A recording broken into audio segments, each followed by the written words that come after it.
সবাইকে শুভেচ্ছা। তারার আলোয় আজকে আমাদের সাথে আছেন নাচুলের রানী। কি ভাবছেন সত্যি সত্যি নাচুলের রানী চলে এসেছে? না, সম্প্রতি নাচুলের রানী ফিল্মে অভিনয় করে যিনি সকলের খুব কাছাকাছি চলে এসেছেন, সেই নাচুলের রানী সুমি আজ আমাদের সাথে। নাচুলের রানী তো আপনার প্রথম ফিল্ম, তো এই প্রথম ফিল্মে অভিনয় করার অভিজ্ঞতাটা কি আমাদেরকে একটু বলবেন? আপনারা তো জানেনই যে প্রতি অভিনেতা অভিনেত্রীর একটি মানে বাসনা থাকে যে কোনো না কোনো দিন চলচ্চিত্রে অভিনয় করব। তো আমার এই স্বপ্নটা আসলে অনেক দিন থেকেই ছিল। আর প্রথম ছবিটাই হলো নাচুলের রানী, একটা বিশাল ছবি এবং এমন একজন মানুষ যে ইলা মিত্র, যাকে নিয়ে ছবিটা হলো, যে অনেকের কাছে একটি স্বপ্নের চরিত্র। তো প্রথমে আসলে আমি একটু মানে ভয় পেয়ে যাচ্ছিলাম যে ইলা মিত্র নিয়ে কাজ করব, আর মানে এটা সত্যি অন্যরকম। তারপরে আমাদের পরিচালক ও ডায়মন্ড ভাই, ইউনিটের সবাই মিলে সাহায্য করে মানে ছবিটা শেষমেশ করলাম আমরা। আর সবচেয়ে মজার কথা কি জানেন, যে আমরা যেদিন শুটিংয়ের জন্য রওনা দিয়েছিলাম ঢাকা থেকে চাঁপাইনবাবগঞ্জে, সেটা ছিল 8ই মার্চ, আন্তর্জাতিক নারী দিবস। নারী দিবস। সেদিনই আমরা ফুল ইউনিট নিয়ে কাজ করতে যাচ্ছি এবং কাজ করছি ইলা মিত্রের উপর, আরও একজন মহিয়সী নারী। এই অভিজ্ঞতাটা সত্যি অন্যরকম। সময়টা 1946-47 সাল হবে, যে ইলা মিত্র ওই সময়ে কৃষকদের অধিকার রক্ষার আন্দোলনে খুব অগ্রণী ভূমিকা পালন করেছিলেন। তো এই রকম একটা চরিত্রে অভিনয় করতে গিয়ে আপনার প্রস্তুতিটা কেমন ছিল? হ্যাঁ, এটা আসলে সত্যি মানে অনেক গুরুত্বপূর্ণ আমার কাছে, যে মানে অভিনয় করছি হলে তো হলো না, আসলে এর পেছনে অনেক বিশাল প্রস্তুতির দরকার হয়। তো সেটা অনেক আগে থেকেই ইলা মিত্র সম্পর্কে আমার ভীষণ রকমের কৌতূহল ছিল। ওনার সম্পর্কে বিভিন্ন যে লেখাগুলো প্রকাশিত হয়েছে, আমি এগুলো আগেই পড়েছিলাম। তো যে কারণে আমার জন্য একটু সহজ হয়েছিল কাজটা করতে। তো এরপরে আমাদের যে পরিচালক ডায়মন্ড ভাই, উনি আমাকে আসলে এত অনেকগুলো কাগজ দিয়েছিলেন, যেগুলো আসলে ওখানকার এলাকার বিভিন্ন লোকের ইন্টারভিউ। ডায়মন্ড ভাই 3-3.5 বছর ধরে অনেকের ইন্টারভিউ করেছিলেন, আশেপাশের অনেক মানুষের, অনেক বয়স্ক সাঁওতালও আছেন যারা কিনা ইলা মিত্রের সাথে সরাসরি সংগ্রামী ছিলেন। তো এগুলো আমাকে অনেক হেল্প করেছে। অনেক দিন থেকে আমি পড়াশোনা করে করে একটা মানসিক প্রস্তুতি, তারপর শাড়ি পরে বল্লম ছোড়া, যুদ্ধ, এগুলো সব বাসার মধ্যে আমি দরজা বন্ধ করে করে আয়নার সামনে বসে বসে প্র্যাকটিসটা করতাম, যে কিরকম বা হাঁটাটা তার কিরকম হতে পারে যখন সে সংগ্রামে যাচ্ছে। আমাদের এরকম কিছু দৃশ্য এখানে আছে ছবিতে, যে হেঁটে যাচ্ছে ওনারা দল নিয়ে এখান থেকে এখানে, এখান থেকে ওখানে। তো তখন ওই হাঁটাটা আমার কাছে মনে হচ্ছে ডিফারেন্ট। এটা তো সুমি করছে ইলা মিত্রের চরিত্র, তো ইলা মিত্র যাকে আমি হয়তো ওভাবে পাইনি যে উনি সংগ্রাম করছেন, তবে ইলা মিত্রের সাথে আমার দেখা হয়েছিল। এটা একটা অনেক মজার অভিজ্ঞতা। যে খুব সৌভাগ্যবান, মানে কিভাবে দেখা হয়েছিল সেটাই আমি বলবো, যে যখন তেভাগার 50 বর্ষ পূর্তি হয়, তো তখন ইলা মিত্র বাংলাদেশে এসেছিলেন। আচ্ছা, বাংলাদেশে এসেছিলেন, তখন নাচলেও প্রোগ্রাম হয়েছিল। আর আমার বাড়ি নীলফামারীতে, তো নীলফামারী জলঢাকা বলে একটা জায়গা আছে, সেখানে ওই তেভাগার 50 বর্ষ পূর্তি অনুষ্ঠান হয়েছিল। তো সেখানে ইলা মিত্র এসেছিলেন সেই প্রোগ্রামে যোগদান দিতে। তো আমাদের বাড়ির বড় রাস্তার সামনে দিয়েই তাদের ওই গাড়ি বহর যাচ্ছিল। নীলফামারীতে ছোট্ট একটু পথসভার জন্য উনি থেমেছিলেন 15-20 মিনিটের মতো। তো ওখানে অনেক মহিলারা দাঁড়িয়েছিলেন, অনেক পুরুষরা দাঁড়িয়েছিলেন। তো আমি, আমার মা, ফুপু তাদের সাথে গিয়েছিলাম তখন। তো দাঁড়িয়ে থাকলাম কখন আসবে অনেক সময় ধরে। তারপর তিনি এসে দাঁড়ালেন, 15 মিনিটের মতন বক্তৃতা দিলেন। তো অনেকের সাথে ভিড় ঠেলাঠেলি করে আমিও গিয়ে তাড়াতাড়ি তার পাশে সালাম করেছিলাম। তো উনি আমার মাথায় হাত রেখেছিলেন। তো আসলে তখন একটা আলাদা জায়গা থেকে করেছি, কিন্তু আমি মানে কখনো ভাবিনি যে ইলা মিত্রের চরিত্রে আমি অভিনয় করব। দেখা হয়েছিল আপনার ফিল্মে অভিনয় করার আগে? অনেক আগে। তখন আসলে এভাবে অভিনয় করব বা ইলা মিত্রের চরিত্রে অভিনয় করব, এটা তো ভাবিনি। আর যে কারণে আমি যখন ইলা মিত্রকে ধারণ করছি, যখন আমি অভিনয়টা করতে যাই, তখন সবসময় মানে উনার ওই অতটুকু স্মৃতি আমাকে খুব উৎসাহ দিত, যে মানে খোলা তলোয়ার, একটা খোলা তলোয়ার যেরকম মানে রোদ পড়লে চকচক করে ওঠে, অত বয়সী ইলা মিত্রকে দেখেও আমার তাই মনে হয়েছে। এরকম সোজা হয়ে দাঁড়িয়ে উনি যখন বক্তৃতা দিচ্ছিলেন, আমার শুধু মনে হয়েছিল একটি মানে খোলা তলোয়ার এরকম চকচক করছে। তো এই জিনিসটা খুব আমি মানে ওই সামনে বয়সেও রেখে তিনি খুব শক্তিশালী এবং ওইরকম মানসিকতার অধিকারী অধিকারী ছিলেন, তো সেটা আমাকে আসলে ভীষণ রকম সাহায্য করেছে। আমি চোখ বন্ধ করলে দেখতে পেতাম ওই সময়টাকে দেখতে পেতেন। আচ্ছা, আপনি কি ফিল্মটা কি হলে গিয়ে, সিনেমা হলে গিয়ে দেখেছিলেন? হ্যাঁ, আমি সিনেমা হলে গিয়ে সেটার দেখেছিলাম। অনুভূতিটা কেমন আপনার, সিনেমা হলে গিয়ে নিজের ছবি দেখা? হ্যাঁ, প্রথমে আসলে খুব অন্যরকম লাগছিল। আমি আমার পরিবারের সবাইকে নিয়ে ছবিটি দেখতে গিয়েছিলাম। তো অনেকে, আমি যেভাবে যাই এমনি চলে গেছি, হয়তো প্রথমে বুঝি টুঝি নেই, কিন্তু পরে আসলে ছবি শেষ করে যখন বাইরে এসেছি, ওখানে অনেক দর্শক, অনেক মহিলা অনেকে ঘিরে ধরেছে। একজন অনেক বয়স্ক একজন মহিলা, উনি আমাকে জড়িয়ে ধরে বলল যে, মা আপনি কখনো অভিনয় ছাড়বেন না, আপনি কিন্তু কখনো অভিনয় ছাড়বেন না। এবং উনি তখনও কাঁদছেন, তার চোখে পানি। আমার মানে আমার এখনো অদ্ভুত, গায়ে এই কাঁটা দিয়ে অনুভূতিটা ওঠে। আসলে অদ্ভুত। তো পরে আসলে ভিড় ভেজাল তাড়াহুড়ো করে আমরা আবার চলে এসেছি। এটা এটা একটা অভিনেত্রীর জন্য বা অভিনেতার জন্য খুব বড় পাওয়া, যে মানে দর্শকদের কাছ থেকে এরকম রেসপন্স পাওয়া। হ্যাঁ, সেটাই। মানে অন্য অনেকে বড়রা, আমাদের দেশের অনেক সিনিয়র অভিনেতা অভিনেত্রী ফিল্মটা দেখার পরে আমাকে অনেকে বলেছেন যে নানা রকম, যেটা করলে হয়তো আমার পরবর্তীতে আরো অভিনয় জীবনে সহায়তা করবে, এভাবে অনেকে অনেক কিছু বলেছেন।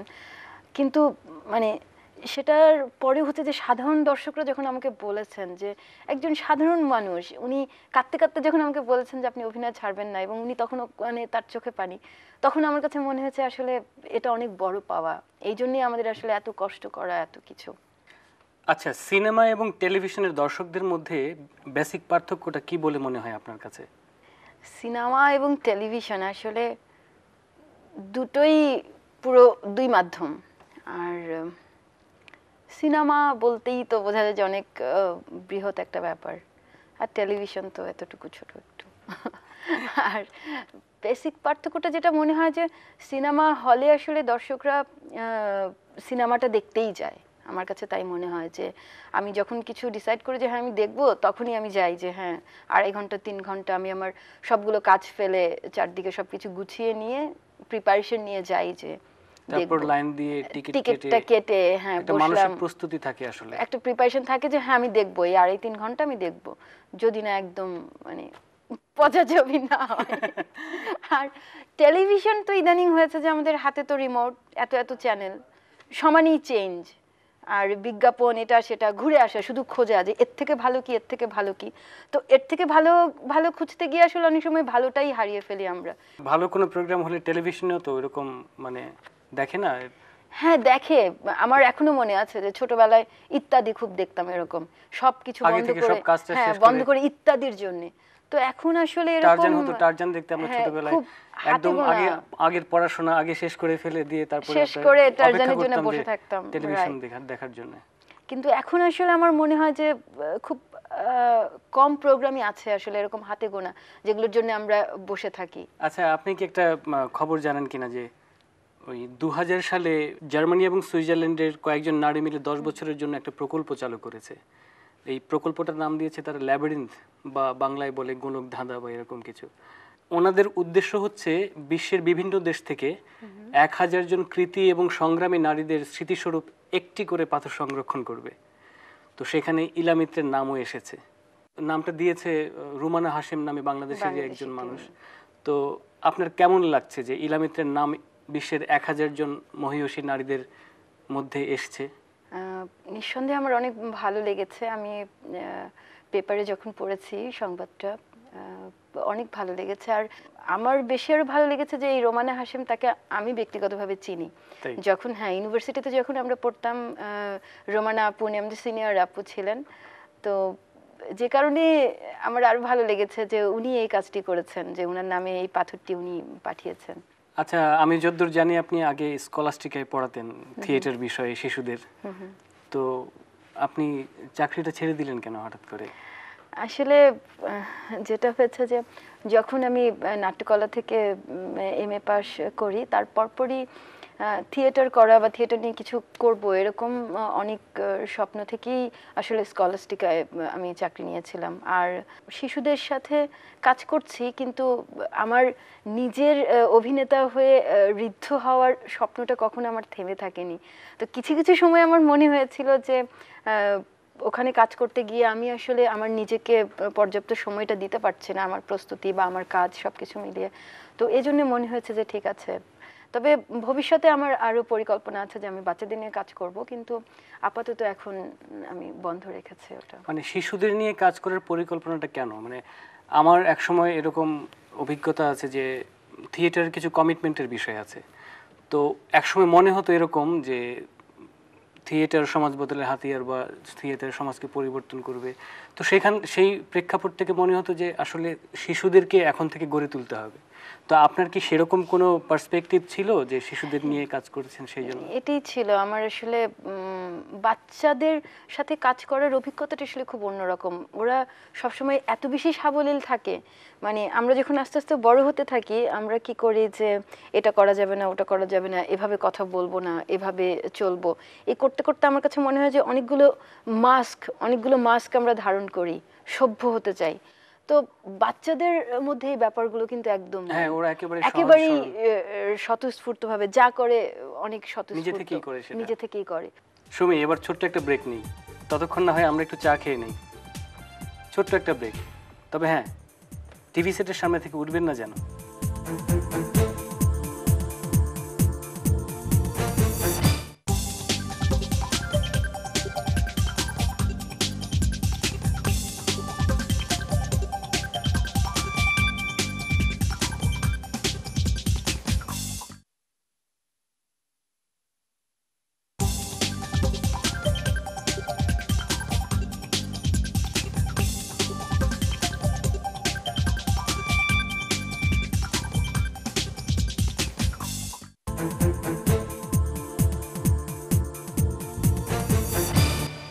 চা বিরতির পর আমরা আবার ফিরে এলাম সুমির সাথে কথা বলতে। আচ্ছা সুমি, এবার একটু থিয়েটারে ফিরে যাই। আপনি তো অনেকদিন থেকেই থিয়েটারে কাজ করছেন। আপনার কোন দলে কাজ করছেন? আমি প্রাচ্য নাটে কাজ করছি।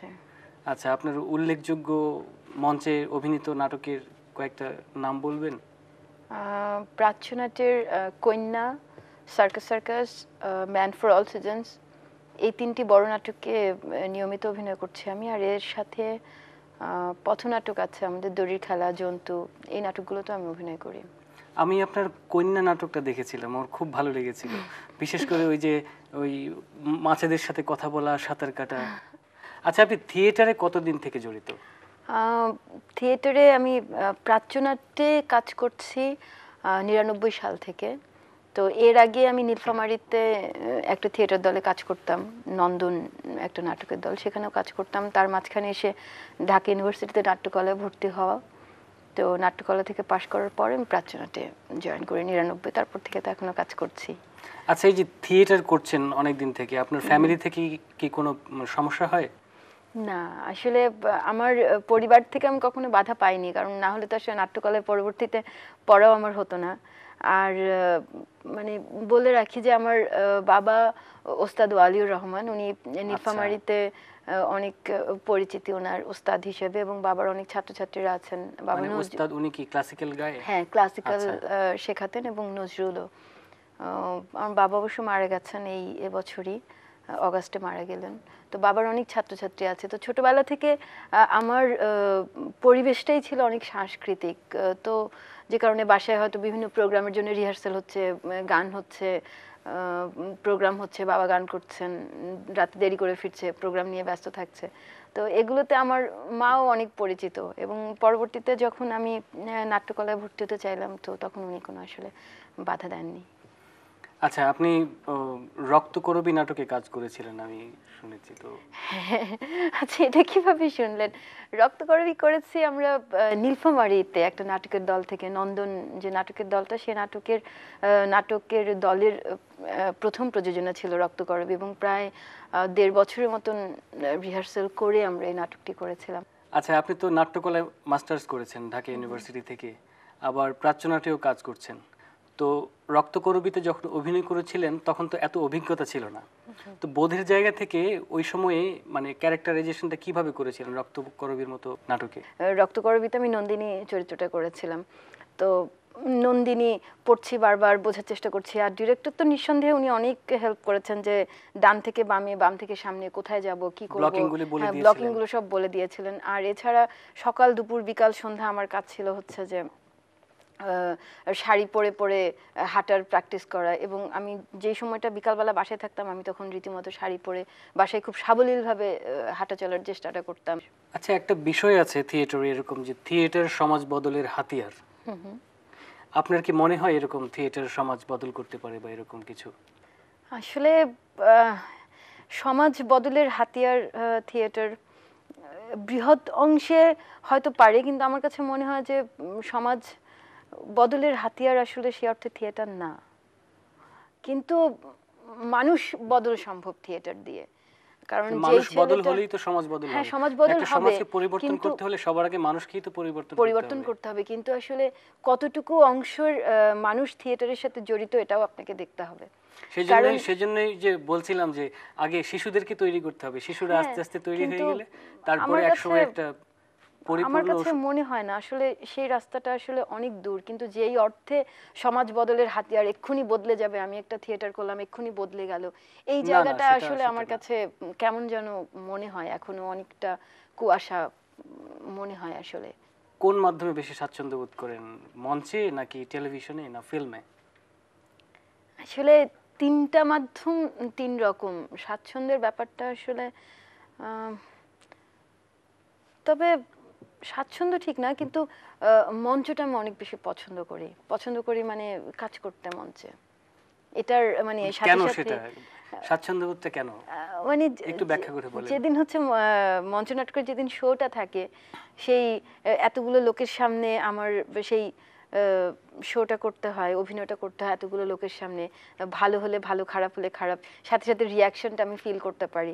সামনে যে দর্শকরা থাকে, আমরা অভিনয় করছি নিজের মনোযোগ দিয়ে, কিন্তু আসলে ভালো খারাপের বোধটা ওখান থেকে পাওয়া যায়, সাথে সাথে পাওয়া যায়। এই জিনিসটা অন্যরকম, হ্যাঁ এই অনুভূতিটা অন্যরকম আসলে সাথে সাথে পাওয়া যায়।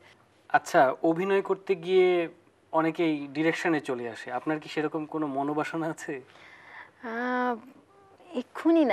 এক্ষুনি আসলে টেলিভিশন বা ফিল্ম এগুলো অনেক বড় ব্যাপার, আমি এখনই এগুলো নিয়ে একেবারেই ভাবছি না। তবে ইতিমধ্যে আমি মঞ্চনাটকে নির্দেশনা দিয়েছি ঢাকার বাইরে দুটো জায়গায়।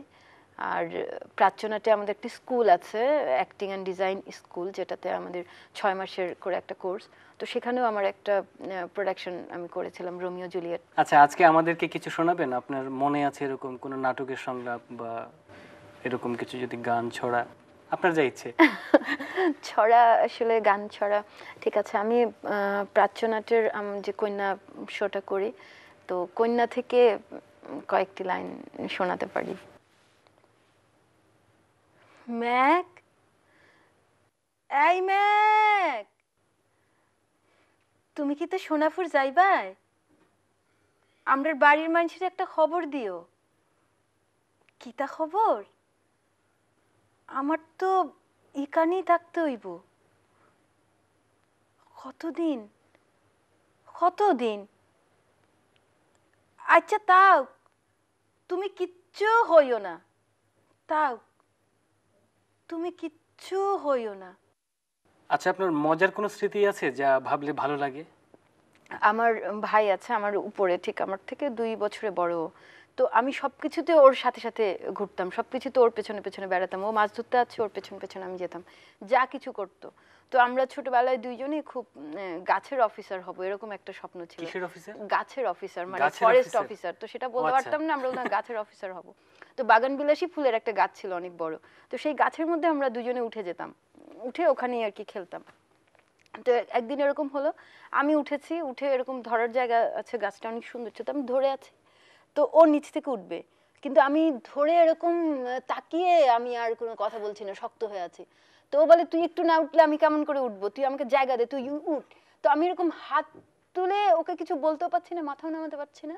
দেখি যে উপরের মধ্যে এরকম সুন্দর করে উপর থেকে একটা সাপ এভাবে করে মাথাটা নামিয়ে দিয়ে আছে খুব সুন্দর করে। তো আমার মুখ তুললে ওর সাথে আমার মুখোমুখি। তো যেটা হলো যে আমি ওর কিছু বলতে না পারে হাত ছেড়ে গলে পড়ে গেলাম। তো এইটা, এবং পড়ে গিয়ে তো নিচে ব্যথা ট্যাথা পেলাম। তো এটা আসলে আমার এখনো মনে পড়লে না ভীষণ ওই সাপের সাথে মুখোমুখি ব্যাপারটা অনেক ভালো লাগে, অনেক মজা লাগে, যে ছোটবেলায় এরকম কি কি যে করতাম। আচ্ছা, আপনি হাসলেন না তো, এটা কি মজার না তাহলে? না না, মজার, খুব মজার, একটু ভয়ও পেয়েছি তো, মুখের সামনে একটা সাপ। আচ্ছা, একটু অন্য রকমের প্রশ্ন করি। ধরুন আপনাকে একদিনের জন্য সর্বোচ্চ ক্ষমতা দেয়া হলো, আপনি যা ইচ্ছে তাই করে ফেলতে পারেন, কি করবেন? আমাদের দেশের? আমাদের দেশে হোক, সারা বিশ্বের হোক। প্লিজ, আমি আমাদের দেশের দায়িত্ব নিতে চাই না একদিনের জন্য। আমি শিওর এর পরে আমাকে পাবনায় পাগলাগারদে ভর্তি করতে হবে একদিনের পরে। আমি এই দায়িত্ব নিতে চাই না। আমাকে বলতেই হবে যে কি করব। না, ধরুন দেয়া হলো। তাহলে এটা হতে পারে যে আমি যদি একদিনের জন্য ক্ষমতা পেয়েই যাই, আপনারা যদি আমাকে দিয়েই দেন আসলে, তাহলে সব মানুষ মিলে একদিনের জন্য একটা কি করব, একদিনের জন্য একটা পিকনিকের আয়োজন করতে পারি। দেশের সব মানুষ ওই দিন ওই পিকনিকটাই করবে, এবং সেই পিকনিকে হাসি মুখে আমাদের দেশের সব বড় বড় যারা আছেন, নেতা নেত্রী, লোকজন, যাদের আসলে যাদের কথায় আমাদের চলতে হয়, উঠতে হয়, বসতে হয়, তো এরকম সবাই মিলে একসাথে আমরা সেই পিকনিকে অংশগ্রহণ করব এবং হাসি মুখে মিষ্টি খাবো একজন আরেকজনের সাথে। এবং আমার সেটা দায়িত্ব হবে যে আজকে আমি সর্বোচ্চ ক্ষমতার অধিকারী, আপনাদেরকে হাসি মুখে মিষ্টিটা খেতেই হবে এবং একজন আরেকজনের সাথে কথা বলতে হবে, কেমন আছেন, ভালো আছেন, এগুলো করতে হবে পুরো দেশের সব মানুষকে, যাতে সবার যত রাগ থাক, যত দুঃখ থাক, যত জেদ থাক, সব ভুলে গিয়ে আমরা হাসছি, ভালো আছি, এটা যেন মানে, এবং এটা বাধ্য তারা করতে। হ্যাঁ, খুবই সুন্দর চাওয়া আপনার, যদিও ইচ্ছে না থাকে তবুও ইচ্ছের বিরুদ্ধে মিষ্টি খেতে হবে, কথা বলতে হবে। আচ্ছা, আপনার এমন কোনো বন্ধু আছে যার সাথে দীর্ঘদিন দেখা হয় না কিন্তু তাকে কিছু বলতে চান? আমি যখন স্কুলে পড়তাম তখন আমার একজন বন্ধু ছিল, মানে অনেক বন্ধুদের মধ্যেও একজন ভালো বন্ধু ছিল, যে আমরা একসাথে সব ওদের বাড়ির সামনে গিয়ে আমরা খুব খেলতাম, একসাথে সব খেলতাম। তো ওরা ছেলেদের স্কুলে পড়তো, আমরা মেয়েদের গার্লস স্কুলে পড়তাম। তো ম্যাট্রিক পরীক্ষা দেবার পরে ওর বাবা যেহেতু বদ্যি চাকরি করতো, ওনারা বদ্যি হয়ে চলে গেলেন, তো আমি তো তারপর থেকে গেলামই। তো তারপরে দীর্ঘদিন কখনো ওর সাথে দেখা হয়নি আমার। পরে আমি অনেক পরে শুনেছি যে উনি সেনাবাহিনীতে যোগদান করেছে। তো ওর নাম রিজভি, নাইম রিজভি। তুই যদি দেখিস অনুষ্ঠানটা তাহলে তোর জন্যে, তুই ভালো থাক। অতিথি নাকি লক্ষ্মী, তো আপনি আজকের অতিথি, যদি অনুমতি দেন তাহলে আজকের অনুষ্ঠান শেষ করতে পারি। যথাজ্ঞা। ভালো থাকবেন, অনেক শুভকামনা আপনার জন্য।